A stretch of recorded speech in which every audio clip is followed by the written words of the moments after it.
At the height of the last glacial maximum, the world did not end at the horizon. It ended at the ice. 20,000 years ago, the encroaching glaciers of the northern hemisphere locked up so much water that global sea levels plummeted 400 feet. This exposed a vast, frozen tundra stretching from the coast of modern-day France into the gray expanse of the Atlantic.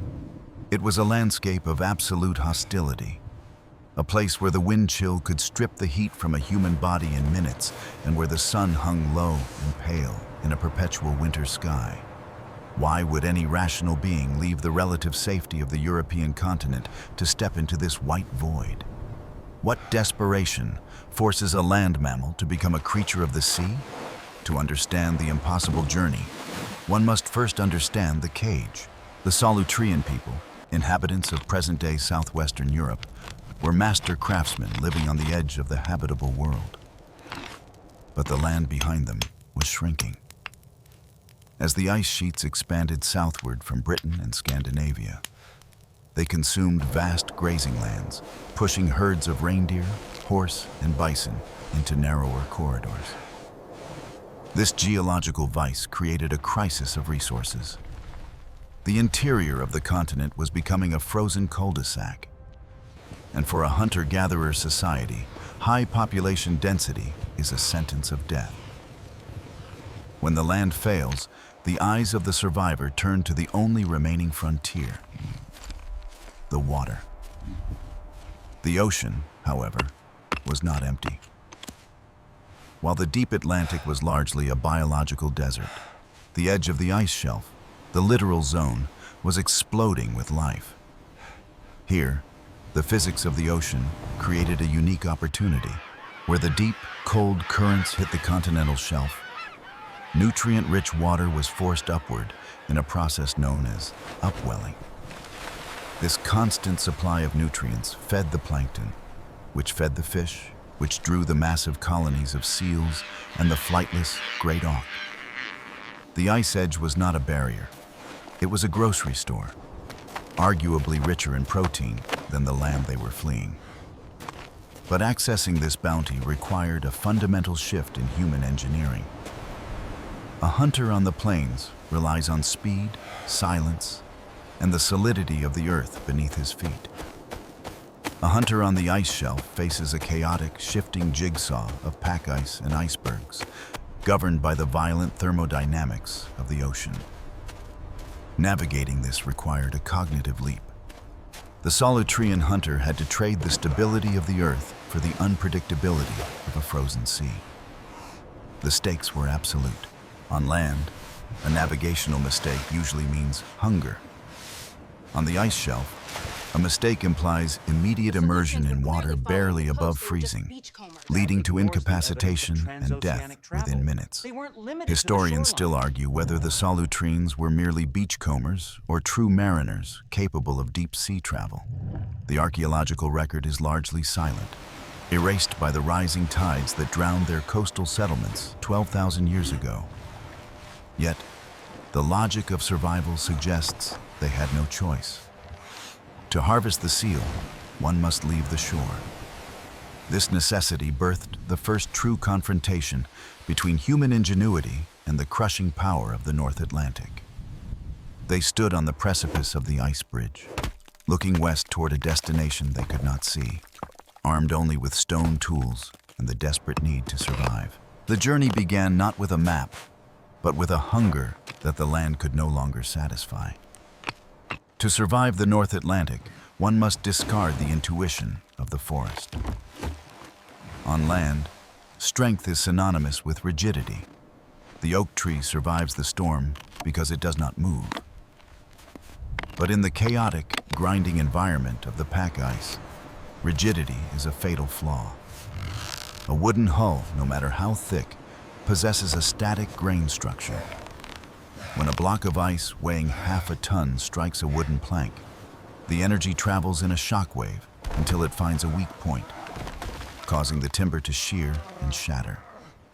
To navigate the ice, the Solutreans needed a vessel that operated on a completely different mechanical principle: resilience through deformation. The answer lay not in the trees, but in the animals they hunted. By examining the naval architecture of the modern Inuit Umiak, an open, skin-covered boat used for hauling families and cargo, we can reconstruct the likely vessel of the Solutrean migration. The hypothetical Solutrean deep-sea Kura would have been a skeleton of scavenged driftwood or bone, skinned with the tanned hides of seal or reindeer.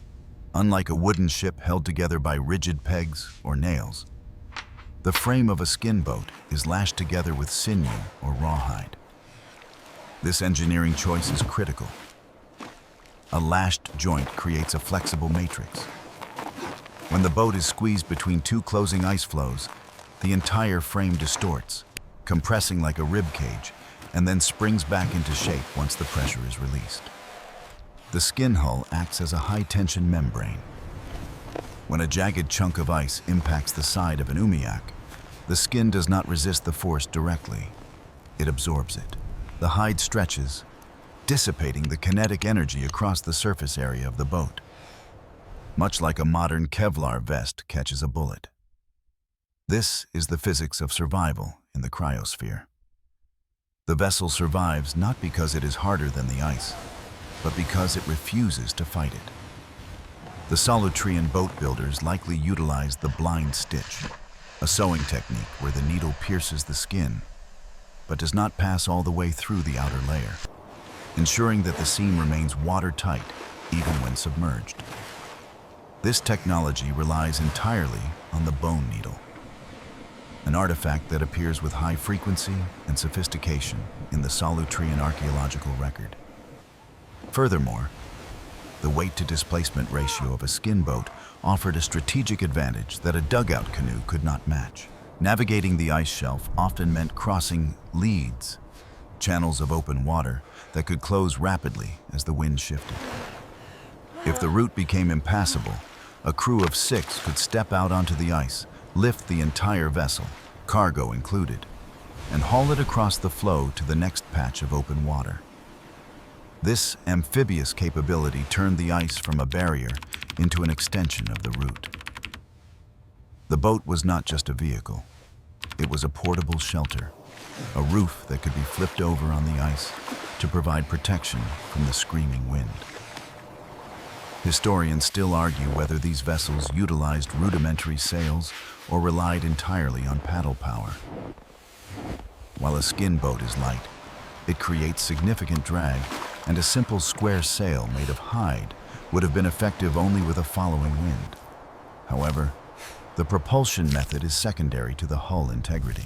The Solutrean achievement was the realization that in a battle against the frozen ocean, the only way to win was to build a boat that mimicked the biology of the sea itself.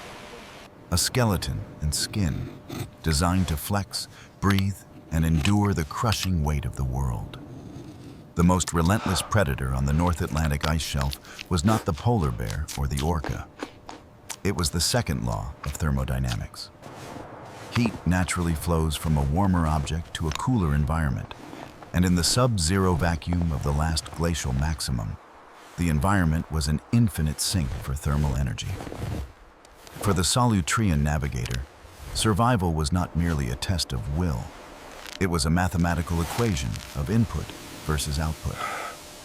If the metabolic engine failed to generate enough heat to match the rate of loss, the body would shut down, organ by organ.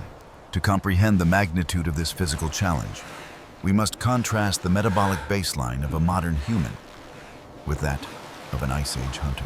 If you look at this A typical modern adult male, adaptation for living in a cold climate-controlled environment with a sedentary lifestyle, requires approximately 2,000 to 2,500 calories per day to maintain homeostasis. In stark contrast, anthropological analysis of high-latitude hunter-gatherers and data from modern Arctic expeditions suggests that a Solutrean mariner paddling a skin boat through freezing waters would require between 5,000 and 6,500 calories daily. This is not gluttony. It is the biological cost of thermogenesis, the process by which the body burns fuel specifically to generate heat. This massive energy demand created a paradox. The more they exerted themselves to hunt, the more energy they burned and the more food they required. To solve this, the Solutrean diet had to be strictly engineered. They could not survive on protein alone. A diet consisting entirely of lean meat, such as wild hare or lean reindeer, leads to a condition known as acute protein poisoning, or rabbit starvation. The human liver has a finite capacity to metabolize the ammonia produced by protein breakdown. Exceeding this limit leads to nausea, wasting, and eventually death, even with a full stomach. Therefore, the critical resource was fat. Marine mammals like seals offered the perfect fuel source: blubber. Chemically, fat is superior to both protein and carbohydrates in this environment, offering 9 calories per gram compared to 4. Consuming rendered seal fat acted as a supercharged fuel injection for the human furnace. It provided the dense, slow-burning energy required to keep the core temperature at 37 degrees Celsius, 98.6 Dev, while the external air temperature plummeted to -30. The Solutrean body likely adapted by increasing its stores of brown adipose tissue, BAT. Unlike white fat, which stores energy, brown fat is packed with mitochondria and is designed to burn calories rapidly to produce heat, functioning like an internal heating pad wrapped around the vital organs. However, the biological engineering went beyond simple fuel consumption. The body reacts to extreme cold through severe vasoconstriction, shunting blood away from the extremities to preserve the core. This keeps the heart and lungs functioning, but leaves the fingers and toes vulnerable to frostbite. To counter this, Solutrean clothing, likely multi-layered furs similar to Inuit designs, had to create a microclimate. The engineering principle here is the chimney effect. By trapping a layer of air between the skin and the fur and allowing heat to vent selectively from the neck, the clothing regulated the rate of heat loss. If a hunter sweated, the moisture would freeze, killing him. Thus, the clothing had to breathe as efficiently as the skin boat itself. Historians still argue whether these upper Paleolithic peoples possessed specific genetic adaptations for cold tolerance that have since been lost or diluted in modern European populations. Some theorize that their basal metabolic rates were permanently elevated, essentially running their engines at a higher idle speed. Regardless of the genetic nuance, the reality remains. Every mile crossed on the Atlantic ice was purchased with calories. The journey was a race against starvation, fueled by the fat of the very creatures they hunted to survive. In the modern world, navigation is a digital certainty. A satellite triangulates a position to within a few meters. But for the Solutrean mariner, the North Atlantic was a featureless expanse of white ice and gray water, devoid of fixed landmarks. Without a magnetic compass or a sextant, the concept of east or west became fluid, defined only by the movement of the sun and the behavior of the ocean itself. To find their way, these navigators had to master the art of reading the invisible, interpreting subtle atmospheric and hydrographic cues that a modern eye would simply ignore. The primary instrument of this navigation was the sky itself. In the high latitudes, the cloud cover often hangs low and heavy. This cloud base acts as a gigantic projection screen, mirroring the surface conditions of the ocean below through a phenomenon known as the albedo effect. When sunlight hits the white pack ice, approximately 80 to 90% of the light is reflected upward, casting a bright, yellowish-white glare onto the underside of the clouds. This phenomenon, known to Arctic explorers as ice blink, signals the presence of solid ice even if it is far beyond the visual horizon. Conversely, the open ocean is dark and absorptive, reflecting very little light. The clouds above open water appear dark, gray, or even black, a phenomenon called water sky. By reading this atmospheric map, a Solutrean navigator could see around corners. If the horizon ahead was blocked by a wall of fog, but the clouds above were dark. They knew open water and a navigable path lay ahead. If the sky turned a uniform, bright white, they knew they were heading into a cul-de-sac of impenetrable pack ice.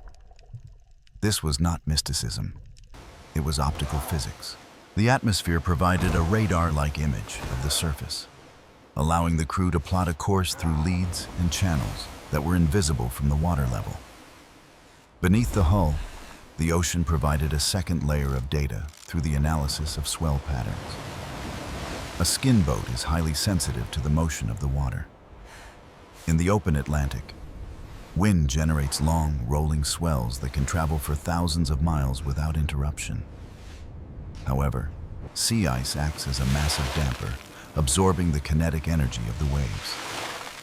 As the boat approached the ice edge, the rhythmic rise and fall of the ocean would change. A sharp, choppy sea indicated proximity to the ice or a change in current, while a long, lazy swell suggested open water extending for a great distance. The Solutrean pilot steered by the feel of the boat, sensing the difference between the deep ocean pulse and the erratic backwash of the ice shelf. Furthermore, the biological environment acted as a living proximity alarm. The presence of specific bird species, such as the great auk, a flightless bird that nested on rocky outcrops, would have been a critical indicator of land or stable ice islands. Since the auk could not fly, finding them in large numbers implied that a haul-out point was nearby. The navigators likely tracked the flight vectors of other seabirds at dusk. Land-based birds fly toward the shore to roost, while pelagic birds might stay out. Historians still argue about the exact route the Solutreans took. Whether they hugged the physical coastline of the submerged continental shelf or followed the drifting ice edge across the deep basin. However, the ice bridge theory relies on the assumption that the ice edge was continuous. In reality, it was likely a dynamic, fracturing chaos. Navigation was not about following a straight line. It was a constant, high-stakes improvisation, reading the reflection of light on clouds and the rhythm of the waves to thread a needle through a shifting, frozen labyrinth. The North Atlantic is a graveyard of low-pressure systems. In the open ocean, unhindered by landmasses, wind creates a feedback loop with the water, transferring energy into the waves until they become moving mountains of hydraulic pressure. For the Solutrean crew, a storm was not merely a weather event. It was a total assault on their existence. There is no shelter on the ice shelf. When the barometric pressure dropped and the horizon turned a bruised purple-black, the crew had to prepare for a violent siege that could last for days. The physics of a North Atlantic squall presents a specific lethal geometry. The waves do not just grow in height, they steepen. As the wind velocity increases, the wave period shortens, creating a chaotic, confused sea where water attacks from multiple angles. In this environment, a small vessel cannot outrun the energy. Attempting to paddle or sail runs the risk of broaching, turning broadside to a breaking wave. If a wave strikes the beam, the side of the boat, the rotational force instantly capsizes the vessel, dumping the crew into freezing water from which there is no recovery. To survive, the Solutreans likely deployed a piece of technology that remains standard safety equipment today: the sea anchor, or drogue.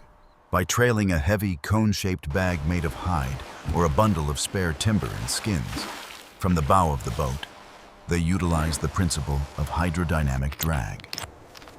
The resistance of the drogue in the water forced the boat's bow to point directly into the wind and waves. This turned the vessel into a weather vane, allowing it to ride up and over the crests rather than being rolled over by them. The crew would lie flat in the bottom of the boat to lower the center of gravity, reducing the pendulum effect that leads to capsizing. However, the water itself posed a secondary, insidious threat: ice accretion. In these latitudes, sea spray does not just wet the boat, it freezes on impact. As waves smashed against the bow, layers of heavy ice would accumulate on the gunnels and the rigging. This accumulation is a deadly problem of physics. As ice builds up on the upper structures, it raises the boat's center of gravity, making it top-heavy and unstable. To prevent the boat from turning turtle, the crew had to engage in a desperate, unending labor, chipping away the ice with bone tools in the middle of a gale. They were fighting a war on two fronts, keeping the water out of the boat and keeping the boat light enough to float. Inside the skin hull, the sensory experience would have been maddening. The flexibility that saved the boat from shattering created a terrifying acoustic environment. As the Umiak smashed down into the troughs of the waves, the skin hull would drum and shudder, transmitting the full violence of the ocean directly into the spines of the men lying on the ribs. They were separated from the abyss by less than half an inch of tanned hide. Every impact was a physical blow. Historians and statisticians debate the survival rates of these hypothetical crossings. It is a grim statistical certainty that many did not make it. A torn seam, a lost drogue, or a rogue wave would have erased entire lineages in seconds. The Solutrean migration, if it happened, was likely not a single organized fleet, but a leaking pipeline of desperate families, many of whom were claimed by the sea. Those who survived the storm emerged into the silence of the aftermath, exhausted, encrusted in salt and ice, drifting on a calm sea that gave no hint of the violence it had just inflicted. Eventually, the white monotony of the ice shelf gave way to a new color, the brown and green of living Earth. Navigating into the mouth of what is now the Chesapeake Bay, then the vast estuary of the Susquehanna River, the survivors would have encountered a landscape that was alien, yet familiar. Here, the megafauna of the North American continent, mastodons, camels, and giant sloths, roamed a tundra steppe that closely resembled the Europe they had left behind. The journey had not just been a migration. It was a transference of technology from one hemisphere to another. The strongest evidence for this arrival lies not in the bones of the people, which have long turned to dust, but in the stones they shaped. In archaeological sites like Cactus Hill in Virginia and the dredging fields of the continental shelf, tools have been recovered that defy conventional timelines. These artifacts, particularly the laurel leaf bipoints, exhibit a flaking technology that is virtually identical to the Solutrean industry of France. The engineering required to produce these thin, symmetrical blades involves a technique called overshot flaking, a difficult and specific method that was unknown to the Asian-descended cultures crossing the Bering Strait at the same time. For proponents of the hypothesis, this is the smoking gun, a specific technological signature imprinted on the stone of two different worlds. However, historians and geneticists remain locked in a fierce debate regarding the ultimate fate of these voyagers. Genetic analysis of modern Native American populations overwhelmingly points to an ancestry originating in Northeast Asia, not Europe. This suggests that if the Solutreans did arrive, they were likely few in number, a failed migration in demographic terms, or a small group that was genetically swamped and absorbed by the later, larger waves of migration from the west. They may have brought their tools and their boats, but their bloodline faded into the tapestry of history, leaving only silent stones as witnesses to their odyssey. Yet, the value of the Solutrean narrative does not rest on whether they became the dominant ancestors of a continent. The true lesson lies in the journey itself. By reverse engineering their survival, the flexibility of the skin boat, the metabolic mastery of thermogenesis, and the intuitive physics of ice navigation, we uncover a profound truth about our species. The Ice Age mind was not primitive. It was a pinnacle of adaptive capability. Faced with the white void, these humans did not retreat. They analyzed the physics of their environment, engineered solutions from bone and hide, and stepped into the unknown. In a modern era defined by rapid climate change and technological uncertainty, the Solutrean story serves as a potent reminder of human resilience. We are the descendants of those who refused to surrender to the ice. Whether across a frozen ocean 20,000 years ago or toward new frontiers today, the mechanism of survival remains the same. The refusal to accept the impossible as the end of the road. The horizon is not a limit, it is a challenge.